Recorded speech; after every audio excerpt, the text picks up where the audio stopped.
Very good morning to all the students of HARSHITH Institute and all the viewers. My name is Kota Yesupadam. I am your English teacher. So, before I start grammatical concepts, I would like to say a few words about English language. English language is a universal language.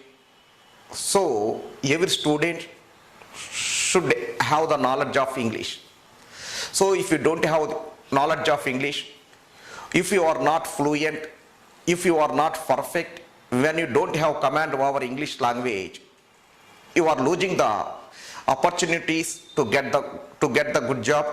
So that is why every student should get command over English language. In case of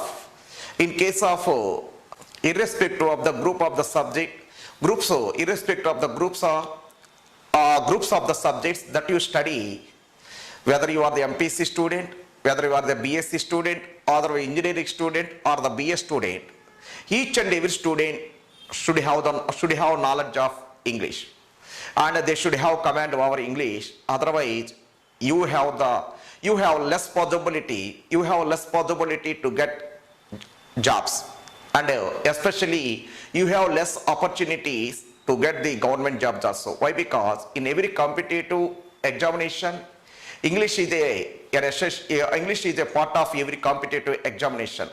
So mostly the questions are given from grammatical concepts of English language. That is why every student should have the command over English language, and they should be perfect in English language. Then only, so you have the opportunity to get the good score in English language, and you have the opportunity, you have the possibility and feasibility to get the government job. And one more thing is, the most important, it is also lingua franca. What is the meaning of lingua franca? The lingua franca means a common language between the two people of the different languages, different mother tongues. It is a common language between the two persons of different mother tongues. అంటే ఎవరైనా ఇద్దరు వేరు mother tongues ఉన్నటువంటి వాళ్ళు సంభాషించుకునేటువంటి భాష ప్రస్తుతము what is English language. And also what is the way to get command over English language. The only way to get command over English language means, so generally some people may say that, so you get command over what you call that, even though you don't know grammatical concepts, even though you don't have the knowledge of grammar, so you can communicate and you can score, you can get good score in English language, they may say that, but that is practically wrong. Only if you are perfect in English, if you are perfect in grammatical concepts, then it will enable you to score the good marks in competitive examinations. అంటే కొంతమంది ఏమని చెబుతారంటే ఇంగ్లీష్లో మార్కులు సాధించడానికి grammatical concepts అంత అవసరం లేదని చెబుతుంటారు. But that is practically wrong. The only way to get good score in a competitive examinations is you must have command over grammatical concepts. తప్పనిసరిగా ప్రతి ఒక్క విద్యార్థికి కూడా గ్రామటికల్ కాన్సెప్ట్స్ మీద కంపల్సరీగా కమాండ్ ఉండాలి. And one more thing is, so what is the grammatical concept? What is the grammatical concept that you must understand first? అంటే ఏ grammatical concept మనం అర్థం చేసుకోవాలి అనేటువంటి question, you may get the question. So a question may arise in our mind. What is the grammatical concept that you must learn at first? కనుక ముందుగా ఏ grammatical concept మనం నేర్చుకోవాలి అనేటువంటి ప్రశ్న మనకు మనసులో కలగవచ్చు. What is the grammatical concept that you must learn first? That may be the question that arise in our mind. అలాంటి సందర్భంలో ఏమిటంటే మనకు, for example, if you have, some people may say that you have to know tenses. Some people may say that you have to understand the active voice and passive voice and finite verbs and non-finite verbs and parts of speech, like that. Different persons may say that the different grammatical concepts, but what is the right answer? What is the right answer for that question? అంటే మరి అలాంటి దేన్నో grammatical concept లో మనము ఏ grammatical concept లో ముందుగా నేర్చుకోవాలన్న దానికి what is my answer is For example, if you, what is my answer? Before I say my answer, so I will give you some what you call that. I will speak a few sentences. So in that a few sentences, you can find the solution. You can find the answer. What is that? Means, for example, if you know tenses very well, if you know tenses very well, means you can understand 40% of sentences that are in English language. అంటే మనకు tenses తెలిసినట్టయితే 40% of tenses మీద మనకు 40% of sentences English లాంగ్వేజ్లో ఉన్నటువంటి sentences నీకు అర్థమవుతాయి. If you know what you call that, if you know అంటే means if you understand, if you have the command over the active voice and passive voice, means in addition to tenses, besides the tenses, then you can understand 50% of sentences that are present in English language. And if you understand very well parts of speech, you can understand almost 70% of sentences that are present in English language. So that is why I advise you, what you call the why, because I advise you must be perfect. Every student should be perfect. Every student have to be perfect. Every student have to be perfect in parts of speech. Why? Because so which word we have to use, which word we have to use in the sentence, means for that question the parts of the grammatical concepts, parts of speech gives the answer. అంటే ఎక్కడ ఏ పదం వాడాలి అని చెప్పేటటువంటి ప్రశ్నకు answer ఇచ్చేటటువంటి answer ఏమిటి అంటే మనకు తప్పనిసరిగా ఆ ప్రశ్నకు ఆన్సర్ చెప్పేది పార్ట్స్ ఆఫ్ స్పీచ్ మాత్రమే. So that is why. And also one more important thing is, if you don't have command over parts of speech, means so you cannot get command over the remaining the grammatical concepts. So that is why, so if you are not perfect in parts of speech, you will not be perfect, and you can't be perfect in other grammatical concepts. That is why, so what you called it, I advise you, and also I advise you and I suggest all the students complete be perfect in parts of speech. కనుక నేను ఏమని చెబుతానంటే, ఏదైనా సరే ఒక English లాంగ్వేజ్లో ఉన్నటువంటి 40% of sentence మనకు అర్థం కావాలంటే తప్పనిసరిగా మనకు టెన్సెస్ వచ్చి ఉండాలి. అలా కాకుండా 50% ఆఫ్ సెంటెన్స్ అర్థం కావాలంటే యాక్టివ్ వాయిస్, పాసివ్ వాయిస్ తెలిసి ఉండాల్సిన అవసరం ఉంటుంది. అలా కాకుండా 60% ఆఫ్ సెంటెన్స్ కావాలంటే finite verbs, non finite verbs గురించి తెలియాల్సి ఉంది. 70% ఆఫ్ ఇంగ్లీష్ లాంగ్వేజెస్ లో ఉన్నటువంటి సెంటెన్స్ నీకు అర్థం కావాలంటే తప్పనిసరిగా పార్ట్స్ ఆఫ్ స్పీచ్ అనేది అర్థం కావాలి. ఎందుకు అర్థం కావాలి? Why should you know them very well? Why? Because what is the word that is to be used? What is the word that is to be used in a particular place, means for that question parts of speech gives the answer. కనుక మనకి ఎక్కడ ఏదైనా సరే ఒక sentence లో ఎక్కడ ఏ పదం వాడాలన్న ప్రశ్నకు ఆన్సర్ చెప్పేది ఏమిటి అంటే పార్ట్స్ ఆఫ్ స్పీచ్. అందువల్ల ప్రతి ఒక్క విద్యార్థి కూడా తప్పనిసరిగా పార్ట్స్ ఆఫ్ స్పీచ్ మీద కమాండ్ తెచ్చుకోవాల్సిన అవసరం ఉంది. కనుక అందరూ కూడా తప్పనిసరిగా ప్రతి ఒక్క విద్యార్థి కూడా ఈ తప్పనిసరిగా పార్ట్స్ ఆఫ్ స్పీచ్ మీద క్రమాన్ని తెచ్చుకున్నప్పుడు మాత్రమే you can understand the rest of the grammatical concepts that are part of the English language. అప్పుడు మాత్రమే ఇంగ్లీష్ లాంగ్వేజ్ లో భాగంగా ఉన్నటువంటి మిగిలిన గ్రామటికల్ కాన్సెప్ట్స్ అర్థం చేసుకుంటారు. So what you called it, if you are not perfect, so if you are not perfect in the grammatical concept of parts of speech, you will not be perfect in other grammatical concepts also. There is no choice. కనుక అక్కడ ఏ విధమైనటువంటి choice అనేది ఏమీ లేదు. కనుక ప్రతి ఒక్క విద్యార్థి కూడా పార్ట్స్ ఆఫ్ స్పీచ్. అందువల్ల I think so you might understand that. So what is the grammatical concept that you must learn initially, means initially you have to learn parts of speech. So I will initiate my lesson. I will initiate my explanation with parts of speech. Parts of speech. What is meant by parts of speech? అంటే parts అంటే భాగాలు, speech అంటే మనం మాట్లాడేటటువంటి సంభాషణ. కనుక parts of speech అంటే మనకు తెలుగులో వ్యాకరణ పరంగా మనకు రకరకాలుగా చెప్పచ్చు, కానీ మనం మాట్లాడేటటువంటి భాషలో ఉన్నటువంటి పదాలను మనము కొన్ని రకాలుగా వర్గీకరించాము. ఆ వాటిని ఏమంటారంటే పార్ట్స్ ఆఫ్ స్పీచ్ అంటారు. The words that we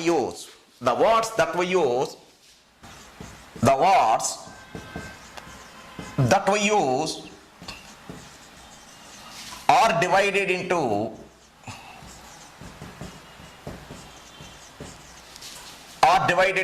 eight kinds.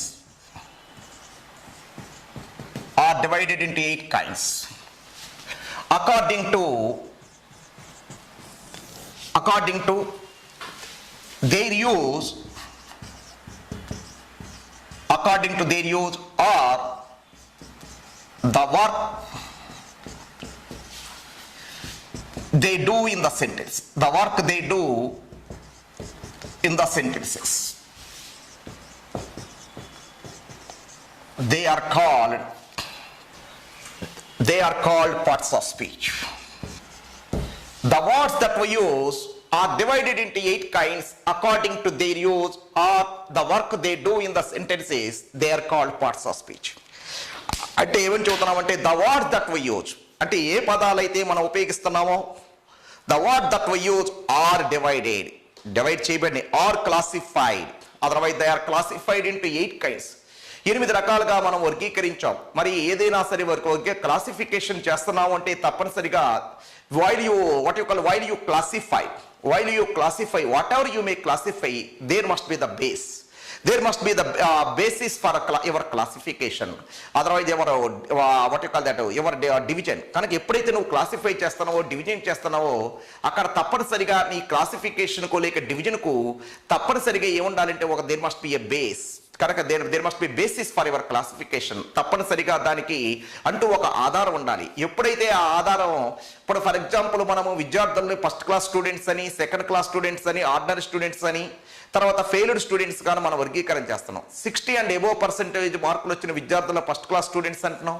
50 and between 60% of between 50 to 60% మధ్య మార్కులు వచ్చిన విద్యార్థుల సెకండ్ క్లాస్ విద్యార్థులని, అదేవిధంగా 35 to 50% ఆఫ్ మార్క్స్ వచ్చిన విద్యార్థులను మనము ఆర్డినరీ స్టూడెంట్స్ గాను, బిలో 35% ఆఫ్ మార్క్స్ వచ్చినటువంటి విద్యార్థులను ఫెయిల్డ్ క్యాండిడేట్స్ గాను మనం నిర్ణయించడం జరుగుతుంది. అదేవిధంగా ఇక్కడ కూడా మరి ఈ యొక్క పదాలను ఇంగ్లీష్ లాంగ్వేజ్లో ఉన్నటువంటి ఈ పదాలను మనము ఏం చేస్తున్నామండి 8 రకాలుగా వర్గీకరణ. The words that we use are divided into 8 kinds. 8 రకాలుగా వర్గీకరించాం. మరి అక్కడ వర్గీకరించడానికి ఆధారం ఏంటి? So the words that we use are divided into 8 kinds according to their use, అంటే వాటి ఉపయోగాన్ని బట్టి, ఆ పదాలు యొక్క ఉపయోగాన్ని బట్టి, లేదా or the work they do in the sentences, వాక్యంలో అవి చేసేటటువంటి పనిని బట్టి మనం ఏం చేసామంటేనండి 8 రకాలుగా వర్గీకరించాము. వాటిని ఏమంటారంటేనండి పార్ట్స్ ఆఫ్ స్పీచ్ అంటారు. కనుక ఇంగ్లీష్ భాషలో ఉన్నటువంటి పదాలను మనం 8 రకాలుగా వర్గీకరించామంటే ఆధారం ఏంటి?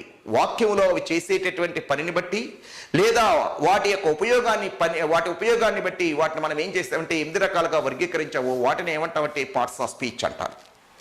ఇక ఆ పార్ట్స్ ఆఫ్ స్పీచ్ ఏమిటి? మనకు వచ్చేసరికి ఉన్నటువంటి పార్ట్స్ ఆఫ్ స్పీచ్లో ఒకటి number 1 noun, number 2 pronoun, number 3 verb, number 4 adjective, number 5 adverb, number 6 what you call that preposition, number 7 what you call that conjunction, number 8 interjection. ఆ విధంగా 8 రకాలుగా వర్గీకరించి ఒక్కొక్క దాని గురించి I will explain each and every part of a speech in a detailed manner. కనుక ప్రతి ఒక్క దానిని కూడా ప్రతి ఒక్క పార్ట్ ఆఫ్ స్పీచ్ ని కూడా నేను క్లియర్ గా మనం ఎక్స్ప్లెయిన్ చేస్తాము. Why? Because the entire language once again I emphasize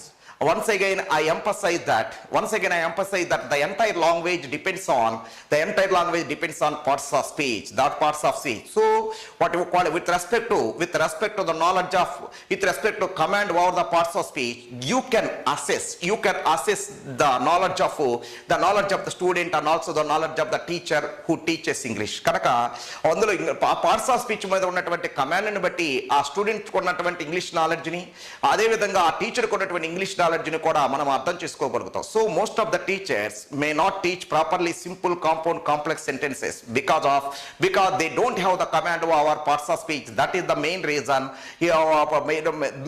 for the failure of that is the main reason to not to teach simple compound complexes very well.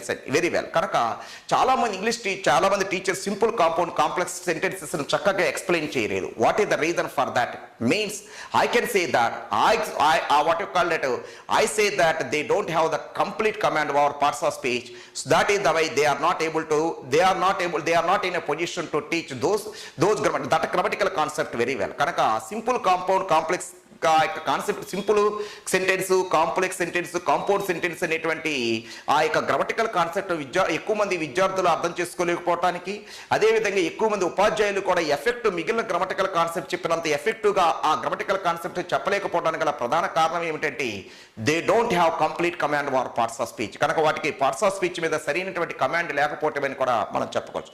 Once again let us come to the parts of speech. Parts of speech అంటే ఏమిటి? The word that we use, ఏ పదాలు అయితే మనం ఉపయోగిస్తున్నాం, the word that we use are divided into 8 kinds. మనం ఏ పదాలు అయితే ఉపయోగిస్తున్నాం వాటిని మనం 8 రకాలుగా వర్గీకరించాం. The word that we use are divided into 8 kinds according to their use, వాటి ఉపయోగాన్ని బట్టి, and the work they do in the sentences, లేదా or the work they do in the sentence, వాక్యంలో అవి చేసేటటువంటి పనిని బట్టి మనం వర్గీకరించాం. కనుక అక్కడ బేసిస్ ఏంటండి?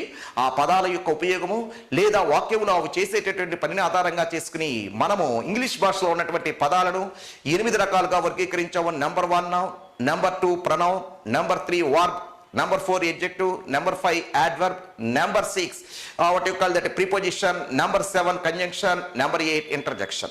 ఇక ముందుగా మనం నౌన్ గురించి మనం కొద్దిగా నేర్చుకుందామండి. A noun is a name of a person. A noun is a name of a person, a name of a place,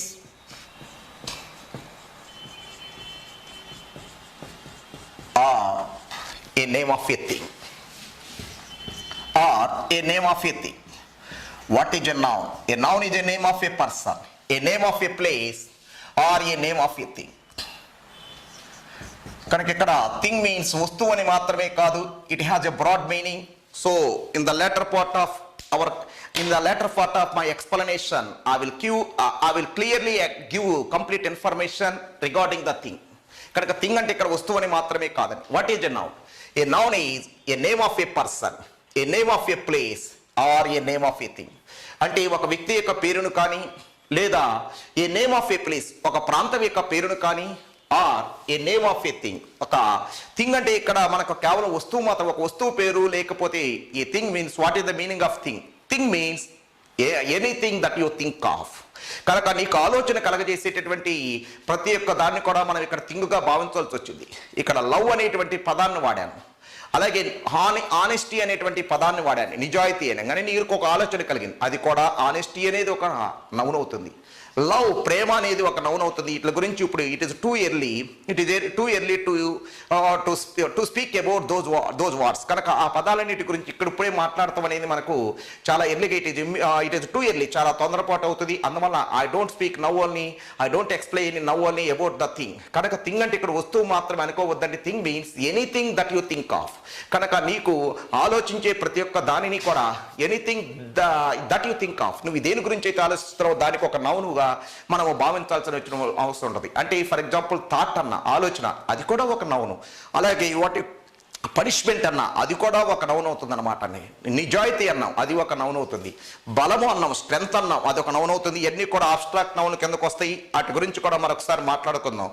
what is a noun? A noun is a name of a person, a name of a place, or name of a thing. అంటే ఒక వ్యక్తి యొక్క పేరును కానీ, ఒక ప్రాంతం యొక్క పేరును కానీ, లేక ఒక ప్రదేశం యొక్క పేరును, ఒక వస్తువు యొక్క పేరు, లేక మనకు ఆలోచన కలగజేసి ఏదైనా ఒక అంశం యొక్క పేరును కానీ మనం ఏమన్నామంటే మనము నౌన్ అంటారండి. ఇక్కడ ముందుగా ఒకసారి చూద్దాం. ఒకసారి కాజల్ ఈజ్ అన్ యాక్ట్రెస్ అన్నాను. కాజల్ ఈజ్ అన్ యాక్ట్రెస్ అన్నాను. Kajal is an actress. Anushka is an actress. Kajal is an actress, Anushka is an actress. Tendulkar is a cricketer. Kohli is a cricketer. Kohli is a cricketer. అదే సందర్భంలో rose is a flower, jasmine is a flower. Rose is a flower, jasmine is a flower అన్నానని కొన్ని ఇప్పుడు example మనం గమనించినట్టయితే Kajal is an actress అన్నానండి. Kajal is an actress అన్నటువంటి సందర్భంలో ఇక్కడ కాజల్ అనేది మనకు హీరోయిన్ కాజల్ అని గుర్తు చేస్తుంది. అది ఒక ఆ అమ్మాయికి చెందుతుంది. అది ఒక అమ్మాయి యొక్క పేరు కనుక, ఒక అమ్మాయి యొక్క పేరు కనుక, అదే సందర్భంలో యాక్టరస్ మగవాళ్ళనైతే యాక్టర్ అంటారు, ఆడవాళ్ళనైతే యాక్టరస్ అంటారు. అలాగే మగవాళ్ళనైతే కండక్టర్ అనాలి, ఆడవాళ్ళనైతే కండక్టరెస్ అనాలి. అలాగే మగవాళ్ళనైతే హంటర్ అనాలి, ఆడవాళ్ళనైతే హంటరెస్ అనాలి. అలాగే మగవాళ్ళనైతే వెయిటర్ అనాలి, ఆడవాళ్ళనైతే వెయిట్రెస్ అనాలి. మగ పులినైతే టైగర్ అనాలి, ఆడపులినైతే టైగ్రెస్ అనాలి.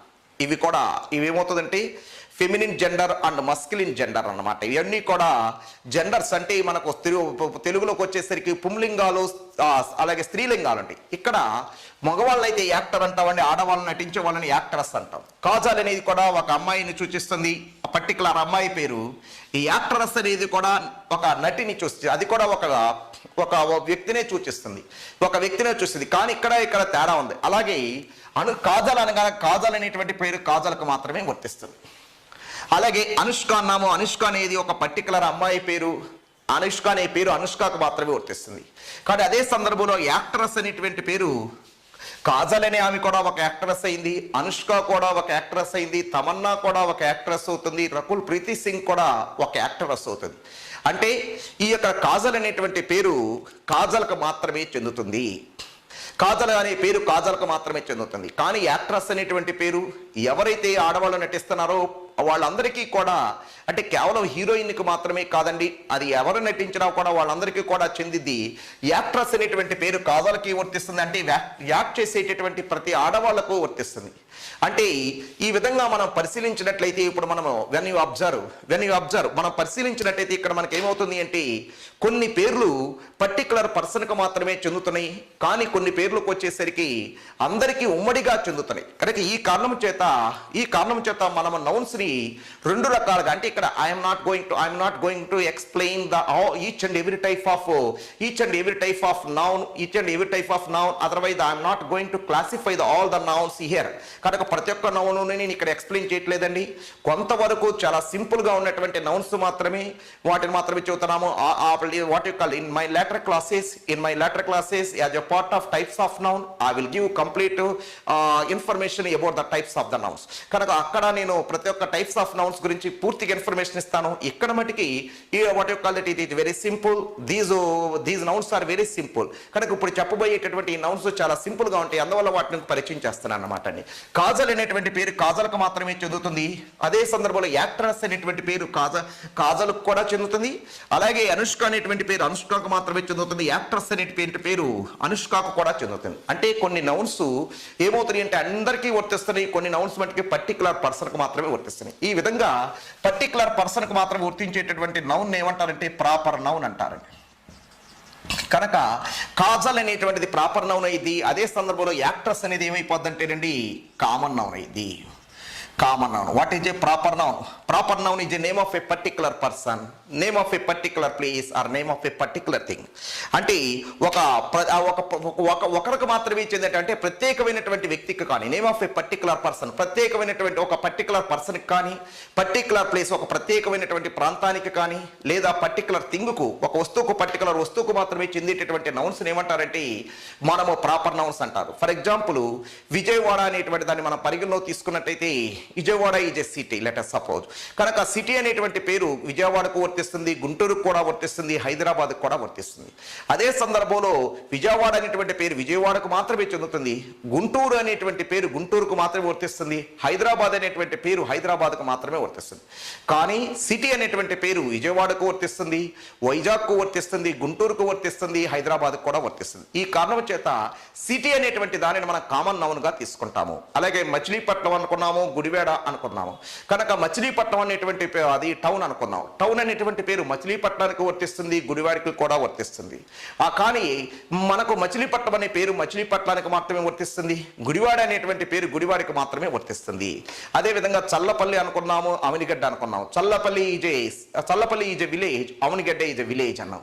అంటే విలేజ్ అనేటువంటి పదము చల్లపల్లికి వర్తిస్తుంది, అవనిగడ్డకి వర్తిస్తుంది. కానీ చల్లపల్లి అనేటువంటి పదం చల్లపల్లికి మాత్రమే చెందుతుంది, అవనిగడ్డ అవనిగడ్డ అనేటువంటి పేరు అవనిగడ్డకు మాత్రమే చెందుతాయి. ఈ విధంగా కొన్ని నౌన్స్ పర్టికులర్ ప్లేస్కి, పర్టికులర్ పర్సన్కు, పర్టికులర్ వస్తువులకు మాత్రమే చెందుతుంటాయి. అలాంటి వాటిని ఏమంటామంటే మనము ప్రాపర్ నౌన్ అంటాం. What is a proper noun? Proper noun is a name of A particular person, a name of A particular place, or name of a particular thing. What is a common noun? Common noun is a name which is given commonly to each and all the persons of same kind and same class. Kanti common noun is a name which is given commonly to all the persons of, otherwise the every person or each person of same kind and same class. ఒకే రకరకమైనటువంటి లక్షణాలు ఉన్నటువంటి వ్యక్తులకు లేక వస్తువులకు లేదా ప్రాంతాలకు ఉమ్మడిగా ఇచ్చేటువంటి పేరునే మనం ఏమంటామంటే కామన్ నౌన్ అంటాం. కనుక ఈ సందర్భంలో కాజల్ అనేటువంటి పేరు ఏమైపోయిందంటే ప్రాపర్ నౌన్ అయిపోయింది. అదే సందర్భంలో యాక్ట్రెస్ అనేటువంటి పేరు ఏమైపోయిందంటే కామన్ నౌన్ అయిపోయింది. అలాగే ఇక్కడ అనుష్క అనేటువంటి పేరు అనుష్కకు మాత్రమే వర్తిస్తుంది, అందువల్ల ఇది ప్రాపర్ నౌన్ అయిందండి. అదే సందర్భంలో పిఎన్ గా గుర్తించారండి. యాక్ట్రెస్ అనేటువంటి పేరు అందరికీ వర్తిస్తుంది, అందువల్ల కామన్ నౌన్ సిఎన్ గా రాయటం జరిగింది. అలాగే టెండూల్కర్ అనేటువంటి పేరు మనందరికీ తెలుసు. టెండూల్కర్ అనేటువంటి పేరు టెండూల్కర్కు మాత్రమే వర్తిస్తుంది. అంటే ఎవరైతే టెండూల్కర్, కానీ మనందరికీ టెండూల్కర్ అనే పర్టికులర్ పర్సన్ తెలుసు, క్రికెట్ ఆడేటర్, అందువల్ల అతనికి మాత్రమే వర్తిస్తుంది, అందువల్ల ఇది ప్రాపర్ నౌన్ అయింది. అదే సందర్భంలో క్రికెటర్, ఎవరైతే క్రికెట్ ఆడుతున్నారో వాళ్ళందరినీ క్రికెటర్ అంటారు. నేను క్రికెట్ ఆడితే నేను క్రికెటర్ అవుతాను, మీరు క్రికెట్ ఆడినప్పుడు మీరు క్రికెటర్ అవుతారు. అంటే ఆ క్రికెటర్ అనేటువంటి పేరు అందరికీ వర్తిస్తుంది, అందువల్ల ఇది కామన్ నౌన్ అయింది. అదే సందర్భంలో కోహ్లీ అనేటువంటి పేరు కోహ్లీ అని మాత్రం వర్తిస్తుంది. అదే సందర్భంలో క్రికెటర్ అనేటువంటి పేరు అందరికీ వర్తిస్తుంది, అందువల్ల కామన్ నౌన్ అయింది. అలాగే రోజ్ అనేది గులాబీ పువ్వుకు మాత్రమే వర్తిస్తుంది, ఇది ప్రాపర్ నౌన్. అదేవిధంగా ఫ్లవర్ అనేటువంటి పేరు ఏమైపోతుందంటే అన్నిటికీ గులాబీ పువ్వుకు వర్తిస్తుంది, మల్లె పువ్వుకు వర్తిస్తుంది, అందువల్ల. అలాగే జాస్మిన్ అనేటువంటి పేరు అంటే మల్లె పువ్వు అనేటువంటి పేరు జాస్మిన్ అనేటువంటి పేరు జాస్మిన్కి మాత్రం వస్తుంది. ఫ్లవర్ అనేటువంటి పేరు గులాబీకి వర్తించింది, అంటే రోజుకి వర్తించింది, దీనికి కూడా వర్తించింది, అంటే జాస్మిన్కి కూడా వర్తించింది, అందువల్ల కామన్ నౌన్ అవుతుంది. ఈ విధంగా ఏదైనా సరే ఏదైనా ఒక ప్రాపర్ నౌన్ ఉంటే generally it belongs to particular common noun. అంటే ఏదైనా ఒక ప్రాపర్ నౌన్ ఉన్నప్పుడు అది దానికి సంబంధించినటువంటి ఒక కామన్ నౌన్కు ఏదో ఒక దానికి సంబంధించిన ఒక కామన్ నౌన్ అనేది ఇది వర్తించడం జరిగింది అనమాట. మనం ఫర్ ఎగ్జాంపుల్ చల్లపల్లి అనేది విలేజ్, కనుక విలేజ్ అనేటువంటి కామన్ నౌన్స్ అందులో భాగంగా ఉంటుంది. తప్పనిసరిగా ప్రాపర్ నౌన్ చూడంగానే దానికి సంబంధించినటువంటి కామన్ నౌన్ ఏమిటి అనేది చిరంజీవి అనేటువంటి పేరు వినగానే అతను యాక్టర్ అనేటువంటి అతను ఒక యాక్టర్ అనేటువంటి కామన్ నౌన్కు మనము పరిగణలోకి తీసుకోవాల్సి వచ్చింది. ఇక్కడ మనం పరిశీలించినట్టయితే కాజల్ ఈజ్ అనే యాక్ట్రెస్, కాజల్ అనేటువంటి పేరు కాజల్కు మాత్రమే వర్తించింది, కానీ యాక్ట్రెస్ అనేటువంటి పేరు అందరికీ వర్తిస్తుంది, అందువల్ల అది కామన్ నౌన్ అయింది. అనుష్క అనేటువంటి పేరు అలాగే అనుష్క అనేటువంటి పేరు అనుష్కకు మాత్రమే వర్తిస్తుంది, యాక్ట్రెస్ అనేటువంటి పేరు అందరికీ వర్తిస్తుంది, అంటే నటించే ప్రతి ఒక్కరికి వర్తిస్తుంది, అందువల్ల అది కామన్ నౌన్ అయింది. టెండూల్కర్ అనే పేరు టెండూల్కర్కు మాత్రమే చెందుతుంది, అది ప్రాపర్ నౌన్ అయిందండి. కానీ క్రికెటర్ అనేటువంటి పేరు క్రికెట్ ఆడేటువంటి ప్రతి ఒక్కరికి వర్తిస్తుంది, అందువల్ల అది కామన్ నౌన్ అయింది. అదేవిధంగా కోహ్లీ అనేటువంటి పేరు కోహ్లీకి మాత్రమే వర్తిస్తుంది, కానీ క్రికెటర్ అనేటువంటి పేరు క్రికెట్ ఆడే ప్రతి ఒక్కరికి వర్తిస్తుంది, అందువల్ల అది కామన్ నౌన్ అయింది. రోజ్ అనేటువంటి పేరు అంటే గులాబీ పువ్వుకు మాత్రమే రోజ్ అనేది వర్తిస్తుంది, అందువల్ల అది ప్రాపర్ నౌన్ అయింది. కానీ ఫ్లవర్ అనేటువంటి పేరు అన్ని పుష్పాలకు అన్ని ఫ్లవర్స్కు అన్ని పుష్పాలకు వర్తిస్తుంది, అందువల్ల అది కామన్ నౌన్ అయింది. జాస్మిన్ అనేటువంటి పేరు జాస్మిన్కి మాత్రమే వర్తిస్తుంది, కానీ ఫ్లవర్ అనేటువంటి పేరు అన్ని పుష్పాలకు వర్తిస్తుంది, అందువల్ల అది కామన్ నౌన్ అవుతుంది. ఈ విధంగా మనము noun it is a very simple classification, don't worry about it. So కనుక దాని గురించి ఎక్కువగా వరి అవ్వాల్సిన అవసరం లేదు. ఇది చాలా తేలికైనటువంటి క్లాసిఫికేషన్, ప్రతి ఒక్క విద్యార్థి కూడా చాలా సులభంగా ఒక నౌన్ చూసిన వెంటనే అది ప్రాపర్ నౌనా లేదా కామన్ నౌనా అనేది గుర్తించగలరు. ఫర్ ఎగ్జాంపుల్ మనకేమైపోతుందో చూద్దాం ఒకసారి. ఏదైనా సరే ఒక బాలుడు ఉన్నాడు, బాయ్ అనేటువంటి వాడు, రాజు అన్నాడు, రాజు అనేవాడు బాలుడు అనుకుందాం. కనుక రాజు అనేది ప్రాపర్ నౌన్ అయినప్పుడు బాయ్ అనేది ఏమవుతుందండి, కామన్ నౌన్ అవుతుంది. అలాగే లక్ష్మి అనేటువంటి పేరు ప్రాపర్ నౌన్ అయినప్పుడు అమ్మాయి అయినట్టయితే గాల్ అనేది ఏమైపోతుందంటే కామన్ నౌన్ అవుతుంది. అదేవిధంగా లలిత అనేటువంటిది పెద్దమ్మాయి అనేటువంటి లలిత అనేది ప్రాపర్ నౌన్ అయినప్పుడు ఉమెన్ అనేది ఏమైపోతుందంటే కామన్ నౌన్ అవుతుంది. ఈ విధంగా ఒక ప్రాపర్ నౌన్ పేరు వినంగానే దానికి సంబంధించినటువంటి రెలవెంట్ కామన్ నౌన్ ఏంటో కూడా సంబంధించినటువంటి కామన్ నౌన్ ఏంటో మనకు తప్పనిసరిగా మనకు కలగాలి.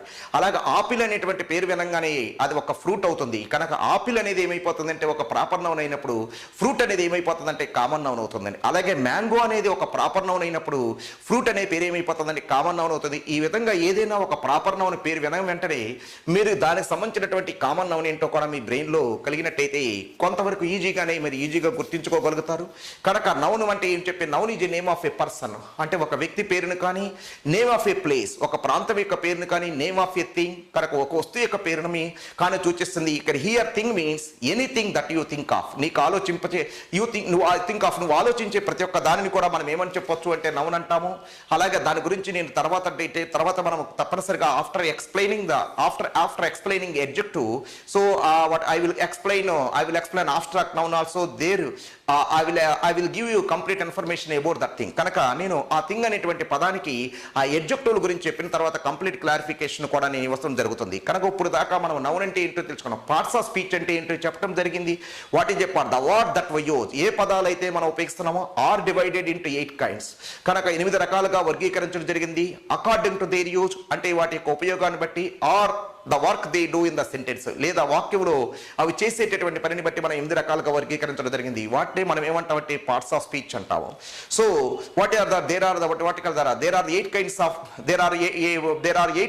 there are 8 kinds of parts of speech. Number 1 noun, number 2 pronoun, number 3 verb, number 4 adjective, number 5 adverb, number 6 వచ్చేసరికి conjunction, number 6 preposition, number 7 conjunction, number 8 interjection చెప్పుకోవటం జరిగింది. ఇక మనకు వచ్చినట్టయితే నౌన్ గురించి చెప్పుకోవటం జరిగింది. నౌన్ అయిపోయిన తర్వాత మనము మరొకసారి ఇక్కడ ముందుగా ప్రాపర్ నౌన్ యొక్క డెఫినేషన్ ఏమిటో, కామన్ నౌన్ యొక్క డెఫినేషన్ కూడా మనం రాసుకుందాం.